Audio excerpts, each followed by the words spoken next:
देखिए, जहां तक रजिस्ट्रेशन ऑफ द एफआईआर है, जो प्रिंसिपल ऑफ द लॉ है, रजिस्ट्रेशन ऑफ द एफआईआर से कोई व्यक्ति अभियुक्त नहीं हो जाता, विवेचना प्रारंभ होती है।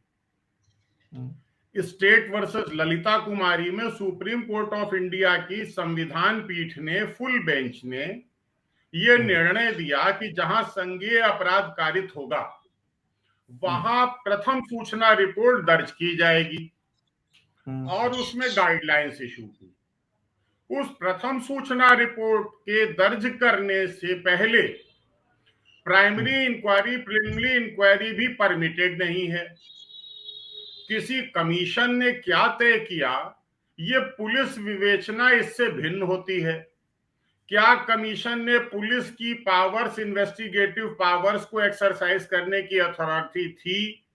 क्या कुछ साक्ष्य रह गए? तो पुलिस की विवेचना को सर्टेन लेवल पे पुलिस कोई कोर्ट भी सब्स्टिट्यूट नहीं कर सकती, क्योंकि जहां पे कलेक्शन ऑफ एविडेंसेस चाहिए, जहां पे collection of the weapon used in the crime चाहिए, जहां पे requirement of materials to be collected चाहिए, that can only be done by the police and no other body. क्योंकि केवल पुलिस के पास ही अधिकार प्राप्त है कि वो बलपूर्वक भी किसी व्यक्ति को गवाही देने और साक्ष्य उपलब्ध करने के लिए बाध्य कर सकती है।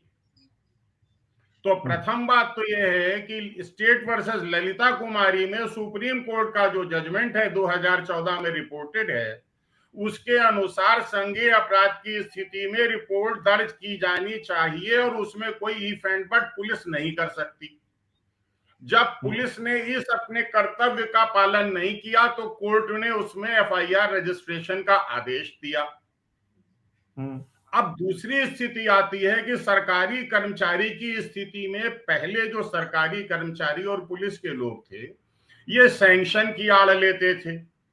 पहले ये 196 सीआरपीसी में प्रोटेक्टेड थे, जो अब बीएनएसएस में 2017 है। इसमें प्रोटेक्शन ये था 217 में कि किसी भी लोक सेवक के विरुद्ध कॉग्निजेंस ना लिया जाए। इस पे भी कोर्ट ने अपना जजमेंट दिया और उस जजमेंट में R S Nayak versus A R Antulay reported in 1984, इसमें कहा था कि sanction is prerequisite for initiating legal proceedings, यानी कि कॉग्निजेंस लेके मुकदमे का ट्रायल शुरू करने के पहले तो सैंक्शन की जरूरत है, लेकिन एफआईआर के लिए और विवेचना के लिए सैंक्शन की जरूरत नहीं है। तो विषय उठता है कि जिस बिंदु पे सुप्रीम कोर्ट तय कर चुका है कि एफआईआर होनी चाहिए, जिस बिंदु पे सुप्रीम कोर्ट और इलाहाबाद हाई कोर्ट तय कर चुका है कि एफआईआर और विवेचना होनी चाहिए, सैंक्शन बाधा नहीं है, और संज्ञेय अपराध की सूचना मिलने पे प्रथम सूचना रिपोर्ट दर्ज करने के लिए पुलिस बाध्य है, तो उसमें यह कहना कि हम ऊपर की कोर्ट में जाएंगे, ये सिर्फ विवेचना को लंबित करना और कार्रवाई को डिलेइंग टैक्टिक्स से उस बीच में कॉम्प्लेनेंट को लोग इन्फ्लुएंस कर लेते हैं।